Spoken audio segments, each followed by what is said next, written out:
This is the Pastor Podcast with Randy and Andy. Andy Payton is the lead pastor at Methodist Temple United Methodist Church in Evansville, Indiana. Randy Moore is associate pastor at Methodist Temple.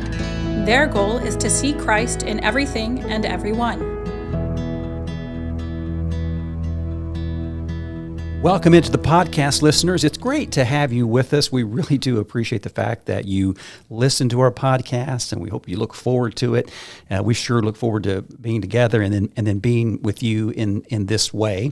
I'm Randy Moore, the Randy of the Randy and Andy podcast, Pastor's Podcast. As always, I'm joined by Pastor Andy, the lead pastor here at Methodist Temple, Andy Payton.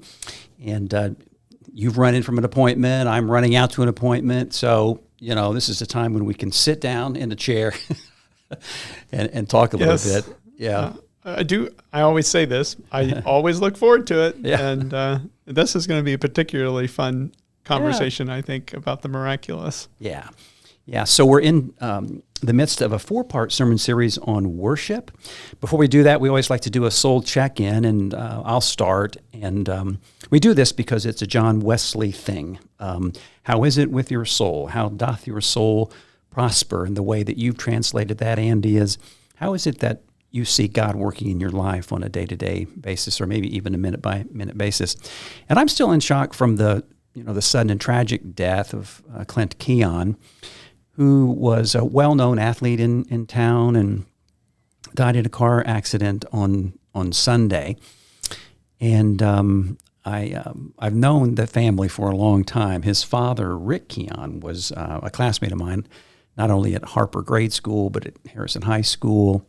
And so I've known of Clint for a long time. And then I had a business transaction with him recently and got to interact with him. And beyond being a larger-than-life kind of a character that a lot of people around Evansville know and admire, I found him to be very down-to-earth, genuine, kind, sensitive.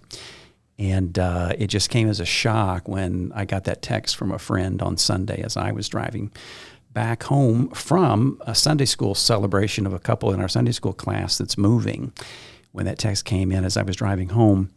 And so just the, kind of the random nature of life sometimes batters the soul, but just the support that's going to come around that family, and the support that's already been evident just through social media, just through texting back and forth.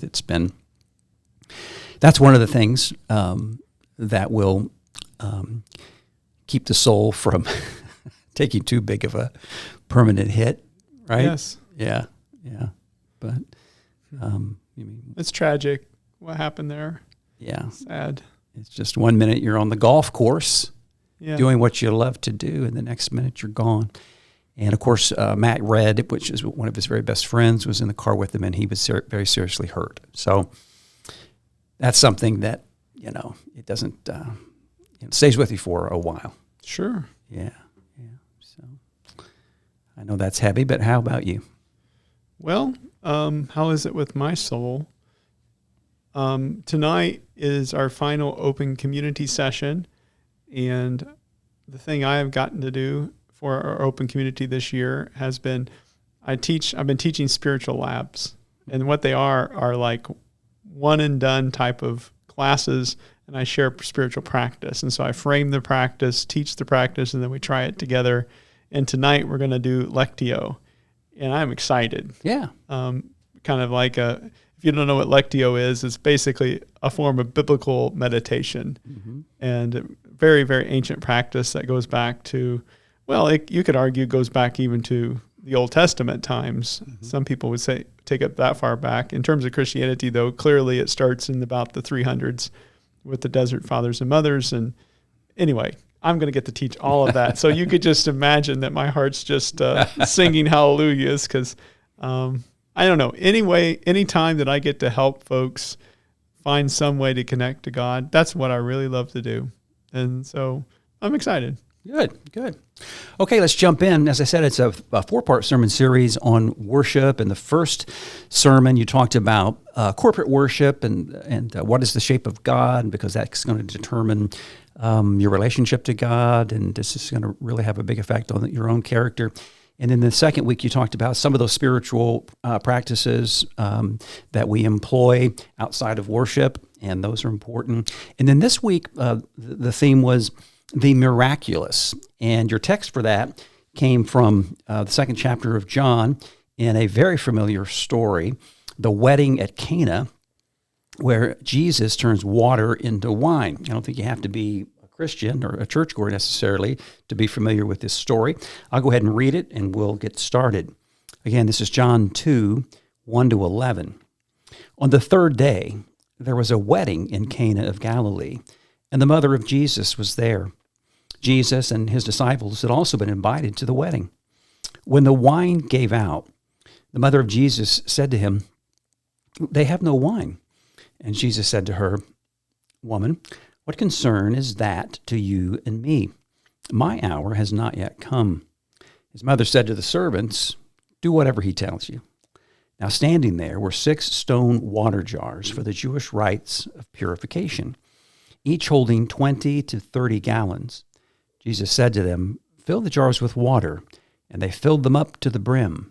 He said to them, "Now draw some out and take it to the person in charge of the banquet." So they took it.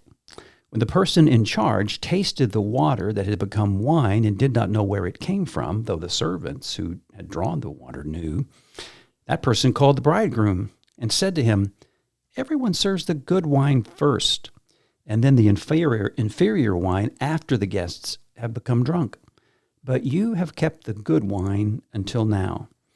Jesus did this, the first of his signs, in Cana of Galilee, and revealed his glory, and his disciples believed.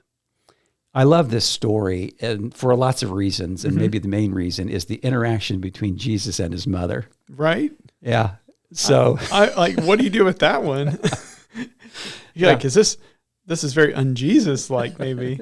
Yeah. The Greek, I'm sure, is a little different than the way it's translated into the English, but yeah, it sounds harsh when he says, "Woman, what concern is that to you and me?" But right, it sounds harsh in the translation, but in its original language, it really wasn't that harsh. But he did say it's not his hour, and his hour relates not to 60 minutes, but to his suffering and his death, which he's just getting started. This really isn't his hour.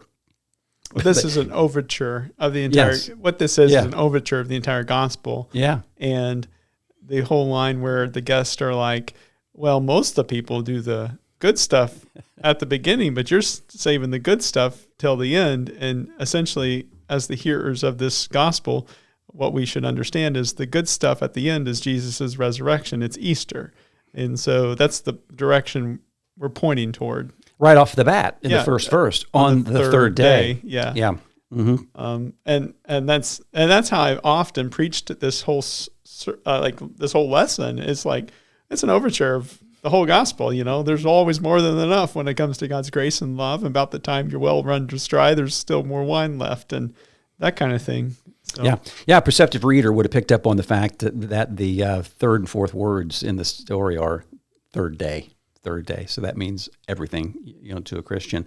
But it's so interesting how she says, after he says, "Hey, it's not my time, don't bother me with this." She looks and says, "Do whatever he does, whatever he says." And then of course he does it, he does it. And he does it in abundance. And that's the other thing. Mm-hmm. What he does is it's abundant, but he saves the day. He saves the party. Weddings lasted not for a couple of hours on a Saturday afternoon. They lasted for a week. And so they did require lots of wine, right? And having it run out would have been a major embarrassment. And he saves it. He saves their honor, and he saves them from shame. Okay, so that's a miracle, or as John calls them, signs. And I think what John wants to say is it's not so much the miracle, that event that's important, it's what the miracle points to. Mm-hmm. And you've already hit it. It points to the resurrection. Yeah. And a whole lot more. Yeah, this whole moment is a sign of what's yet to come. So, but I focused on, obviously, the miraculous in my sermon, and to put that into the context of our sermon series, as you said, worship, we talked about corporate worship, we've talked about our individual worship. So the idea of worship, though, is that over time, as we engage that practice of just worshiping in general, what will happen is our view of the world will begin to shift and change, and we'll begin to notice God working in our day-to-day lives. Hence, okay, how does that happen? And how does the miraculous fit into that equation? And so this was my first ever sermon where I ever talked about just the idea of miracle and how might that apply to us today. Yeah, and you said 83% of people believe in the miraculous. Yeah, and my sermon, I didn't get into it, but that same study also, 83% of people also believe in aliens and ghosts as well. But I did.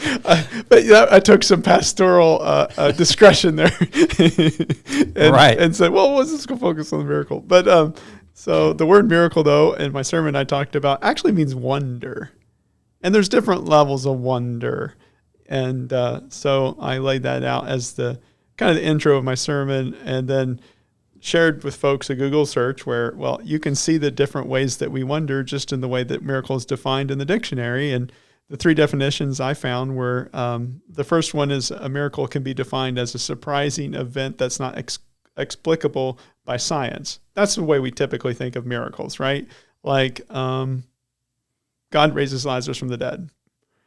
That's a miracle, not explicable by science. So, okay, got that one. Another way a miracle can be defined is a highly improbable event. And I kind of was joking on Sunday, like, for example, Andy became a pastor. Yeah. It's a miracle. It's a highly improbable event. And then the third one is like an amazing product or an achievement. And the example I gave was sometimes we'll talk about miracle drugs. And so miracle can be defined as, I'm just talking culturally, how people understand it in the world most of the time, typically as like suspending the laws of nature, kind of, it's this unexplainable event that can only be attributed to God. That's how a lot of people understand the miraculous. But what I tried to show folks is there's other ways you can see the miraculous too. When you understand what the word means, it means to wonder. And then we'll get into it in a second, I'm sure. When you understand miracles as signs, there's a purpose to them beyond just the miracle itself. And here's where you entered in, or you brought in the text from John. Yeah, this was arguably one of Jesus' most famous miracles. One, as you mentioned, most folks will know. There's been songs about it. There are jokes told about this particular miracle. But the way I inevitably once I got through introducing the lesson, inevitably I gave my definition of a miracle, and I defined it as a sign in which God whispers, speaks, or even shouts in order to get our attention. Mm-hmm. It's a way that God communicates to us. And that's probably a little different than what people typically think of as miracles. Mm-hmm. But I think it's entirely a biblical one. Every time you hear a miracle story in the scriptures, God doesn't just do a miracle for the sake of the miracle itself. It points to something else, as you said. And to really kind of hone down even more so, what I would say in terms of how miracles work, it's like an intensification of something God is already doing in order to get our attention. God intensifies something that's already happening in order that we might see that God is there with us. That's how I would define it. And I'm curious, Randy, on this one, like, how would you define a miracle? I mean, not to put you on the spot, but yeah. Well, I'm with you on that. And, I don't want to discount miracles. I think that through the history of interpretation, a lot of times, like in the age of science and reason, a lot of interpretation has tried to explain it in a natural way. It really wasn't a miracle. It really probably happened. It had to happen in a natural way because miracles don't happen. But I'm not there. I'm open to the miraculous, right? But I'm with you on when you talked about it being an intensification of something that God is already doing. And I think this is what I got from the Augustine quote. I didn't write it. I didn't. It's not in the notes here because I couldn't get it copied down. But what I took from that, and I may be wrong, that what God is already doing is making wine. Yeah. It's something in the, and I don't want to put you on the spot on the quote because again, I wasn't able to copy it all down, so we don't have it in front of us. It's fine. But it was something like, the vine is taking water and turning it into wine. It becomes wine every day. Right. So we should be shocked that Jesus would do something like this. The very one that does this. Mm-hmm. And the purpose of it, though, was to communicate something. God's seeking to communicate. A God of love is seeking to relate to us so that we might know that we're not alone, that God is there with us. Sometimes, not all the time, rarely, just every now and then, during Holy Communion, I'll say something like this. I'll say, when it's time to ask the blessing on the elements, I'll say, I don't know what I can do to bless these any more than they're already blessed by God. I mean, this is the fruit of God's good creation right here. Yeah. It's already a miracle. We're calling folks into the awareness of the miracle of what is. Yeah. I mean, and Augustine says that essentially. I would encourage the listeners, if you want to, Google Augustine plus water into wine, and there's a good synopsis or quote from Augustine on this. And if you don't know who Augustine is, he's like the father of Christian orthodoxy who lived in the 300s and 400s. And so, I mean, he's foundational when it comes to Christian theology. And what Augustine sees is what I was trying to articulate in my sermon, essentially that, these are not magic tricks.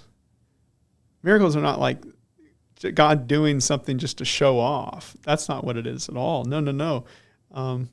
God has set up this world to work in such a way. The way it works is a miracle in and of itself. And sometimes God works through the miracle of what is to get a hold of us, really. Mm-hmm. Yeah. So. Yeah. So here's another thing that I think helps define what a miracle is and whether or not we can accept the miraculous. And it has to do with how we respond to what God in Christ is encouraging us to do. And you used a couple of examples. One example from this text itself, when he says, go fill up the jugs. Well, somebody had to fill up the jugs. Somebody had to participate with Jesus on that.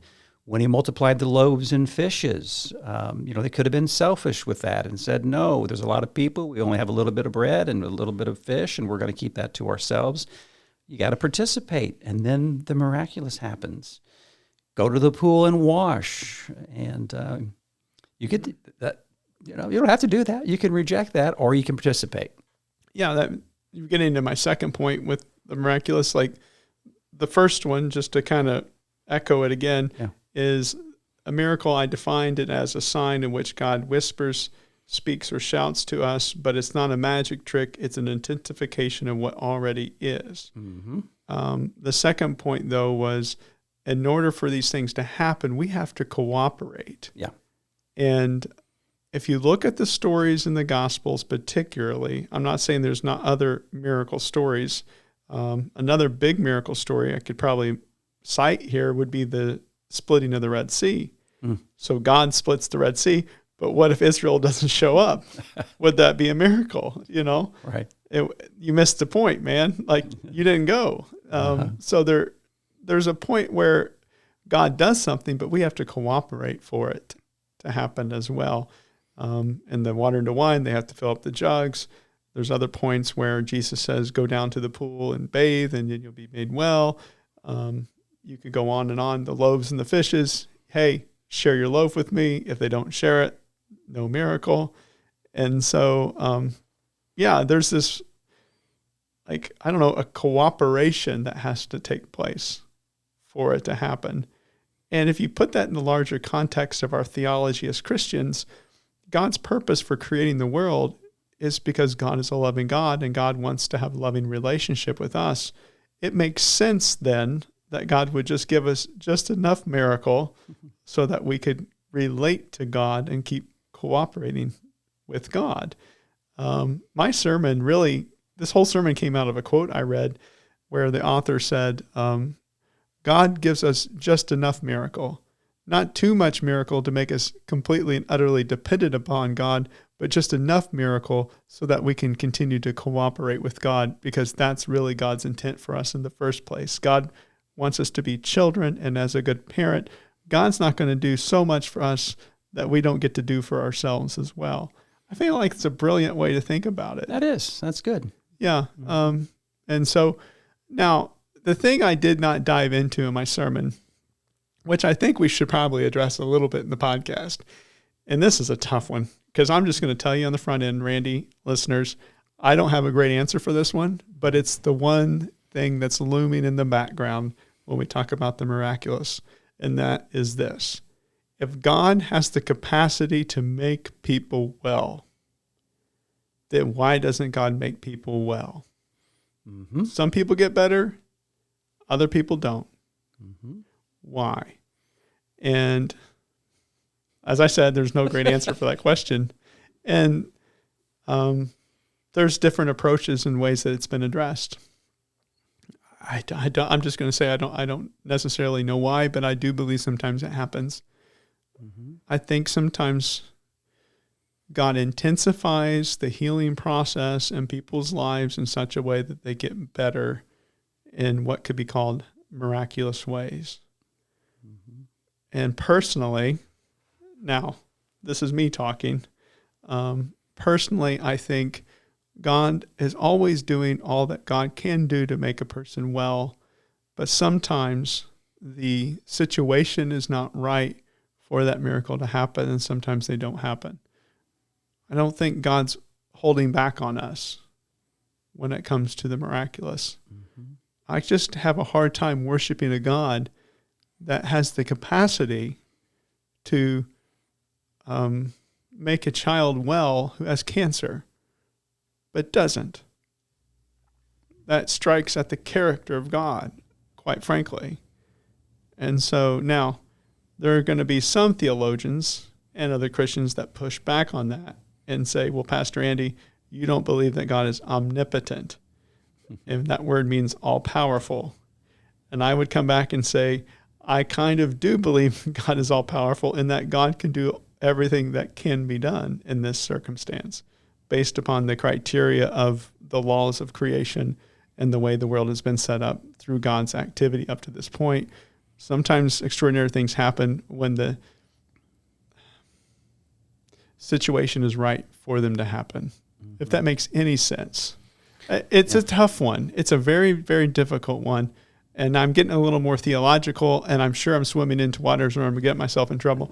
I'm okay with this. If you're going to take the miraculous seriously, you better darn well be willing to wrestle with this kind of stuff. Yeah, I don't know whether this will be helpful, but as you know, I'm doing a teaching, a study on the Gospel of Mark, and I'm doing it by Zoom. And in the Gospel of Mark, miracles cease.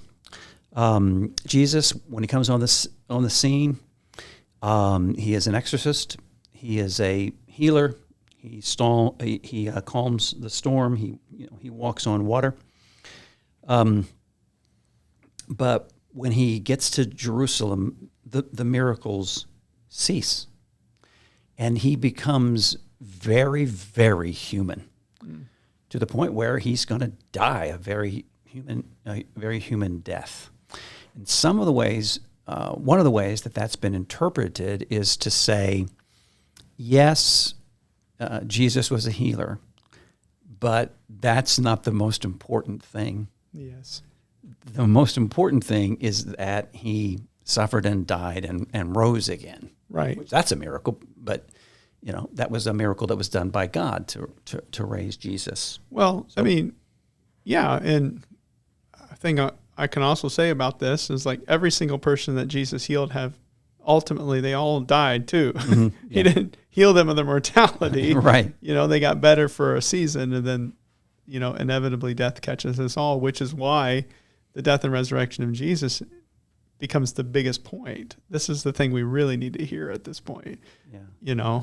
There's going to be suffering in this life, and some people are going to get healed and other people aren't. But at the end of the day, our hope is not in a miraculous sign, our hope is in our faith in Christ. Mm-hmm.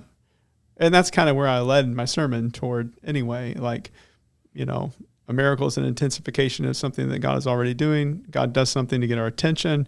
Of course, we need to cooperate to make that happen. But then some people are going to, no matter what, they're going to think, I'm still not sure about this miracle stuff. And then I would say at that point, hey, I understand why you would say that. I've prayed for a lot of miracles over the years, and they didn't really happen sometimes, or a lot of the times they didn't happen in the way I anticipated it. But within Christianity, the greatest miracle is Jesus himself. He is the intensification of how God works everywhere and always. The theological language we use is incarnation. I like intensification because it suggests that God has always been working this way in the world, and then he becomes a manifestation of that steadfast love of God. He is the incarnation of that. And the biggest miracle of all is just to follow Christ. Because when we follow Christ, in a sense you could say our lives become miraculous too. Because our lives become an intensification, a sign of God's presence in the world, so that other people can see God's love working through us too as we follow Christ. And the biggest thing he teaches us is that in the midst of unmerited suffering, which Jesus undeniably went through, in the midst of unmerited suffering, we still can have hope. In a nutshell. And you shared some of the miracles you've experienced. Yeah. God's been knocking on the door of Andy's life for a long, long time. I'm a hard sell. Shocking. And I shared a series of things that has happened in my life, not to brag, but I wanted to show a pattern that I feel like these things that I shared in my sermon depict, like I said, a pattern which would, to me, suggest these are more than just some sort of unlikely coincidences, which is a way that sometimes the miraculous will be dismissed. They'll just say, well, that's an unlikely coincidence. Well, maybe one or two in your life, but if you've had a series of them over the course of your life, it's hard just to dismiss them completely at that point. Maybe there's something else at work. And I shared my call story, and it's a long story, but the short version of the story was about 25 years ago. I was going through a very, very difficult time in my life. A couple weeks before this happened, I had become a Christian, actually, at a worship service over at my home church in Lagodi, at the Lagodi United Methodist Church. I had become a Christian, but a couple weeks later, I had a dream. And in the dream, I was preaching. And the church, it looks kind of like New Chapel, the way I remember it in the dream. I remember it that much. And then the only other thing I remember beyond that was like I was quoting a verse of Scripture from James chapter 1. Woke up in the morning, I thought that was weird because I never really, especially at this time in my life, would have thought of myself as a candidate for pastoral ministry. And I tried to dismiss it, push it away. But finally, by that afternoon, I decided to cooperate. Yeah. And I went up into my closet. I had one Bible at that time in my life. It was a big red Life Application NIV study Bible that my grandmother or my grandfather had given me years before. I looked in the table of contents for James, found it, turned to James chapter 1, and my grandmother had written a note there. It said, Andrew, God has a calling on your life. And the verse, James verse 2, 1 verse 2 was underlined. Count it nothing but joy when you go through trials of many kinds. I know someone would think, well, did you read that? And no. Let me assure you, I was not reading the Bible this time in my life. I have to believe a higher power brought me to that place. Uh-huh. It was a sign. Yeah. And then along the way, other things have happened in my life that are hard to dismiss. Like when my grandmother did die a couple of years ago, it was the fall of 2020, and our daughter Ella was 3 years old at the time. And my grandmother died in Mooresville, Indiana. We were in Evansville at that time. The night she died, Ella wakes up, jumps into bed with us. The next morning we wake up. We learned that my grandmother's dead. And my mom asked us to get pictures together for the funeral. And so we were going through our phones, and the girls got curious and jumped up on the bed with us, just looking at photos. And we got to one of my grandmother in her 40s, when she was in her 40s, and my grandmother was well into her 80s when she died. And Ella exclaims at that point, "Hey, that's her." And we're like, "What do you mean?" She's like, no, that's her. That's grandmother. She woke me up last night, and she rocked me in the rocking chair that was in her room. Really? And then I asked, well, what'd she say? And she says, "Goodbye, I love you." This is a 3-year-old saying these things, like, Randy, just as real as like you're sitting in front of me right now. Right. You know, now I know there's the skeptic would say, maybe that was a dream. It's all very unlikely, in my opinion, that a 3-year-old would come up with that vivid of a dream. Right. And I've had other people in my life had similar type experiences with dead loved ones. And I would call those signs. And I mean, I certainly can go on and on. Like, even someone else just a couple of weeks ago said they woke up in the middle of the night thinking about someone they hadn't seen for 10 years. The next day they get up and go to church, and that person's sitting behind them. Okay. I mean, I would think that's more than a coincidence. Mm-hmm. And then the last one would be my dad. I shared that story with him about him. And the intensification in terms of what God was doing in my dad's life towards the end of his life was not that he miraculously got better from cancer. I've shared on the podcast before, my dad was diagnosed with stage 4 stomach cancer about 2 years ago, and he died 6 months later. But the intensification of God's presence came through the form of people in his life. Folks he had not talked to for a long time showed up. Friends that he had not seen for a long time talked to him again. You know, these kinds of things. Neighbors began to rally. All of those are signs of God's love and presence in our life, in my opinion.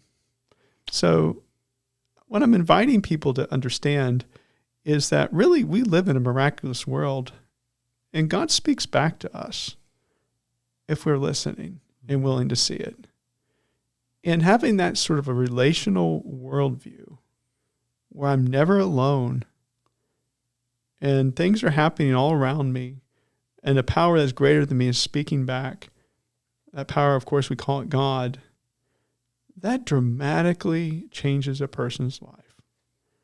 And if I don't do anything else in my ministry, it would be that I want to convince people that that's real and that's true.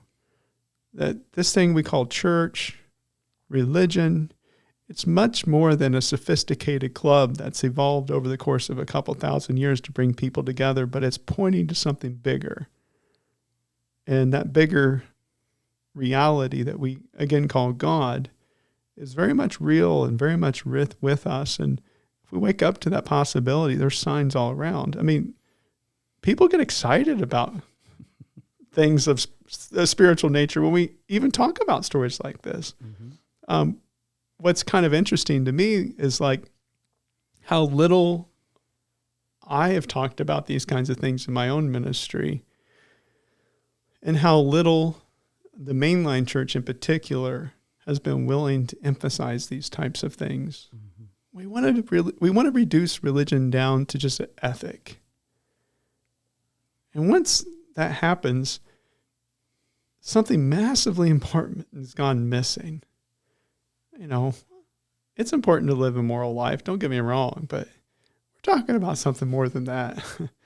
And so anyway, I gotta say, I've heard a lot of miracle stories after the result of that sermon. So yeah, it came back to you. It did. It gives people permission. Mm-hmm. Yeah. In the sermon, I asked folks, you know, the survey was 83% of folks have had some sort of belief in miracles. And so I asked, how many of you have experienced something that you would think of as miraculous? About 80% of the congregation kind of raised their hand. Sheepish. I mean, they was kind of like, they're a little timid about it, and that's okay. I have to admit it also that I was a little anxious even talking like this, speaking like this. But yeah.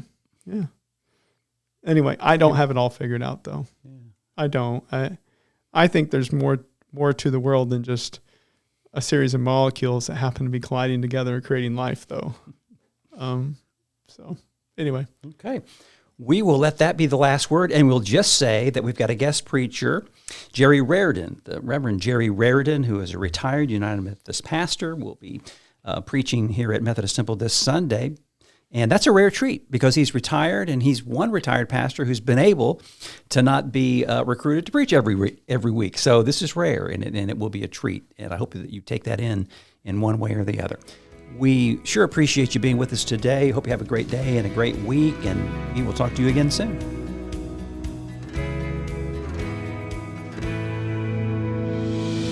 This has been the Pastor Podcast with Randy and Andy. You are welcome to join us at Methodist Temple in person or online. Methodist Temple is at 2109 Lincoln Avenue in Evansville, Indiana. Our traditional Sunday morning worship service is at 8:30 with our contemporary service at 11. Log on to our website at methodisttemple.church. We see Christ in you.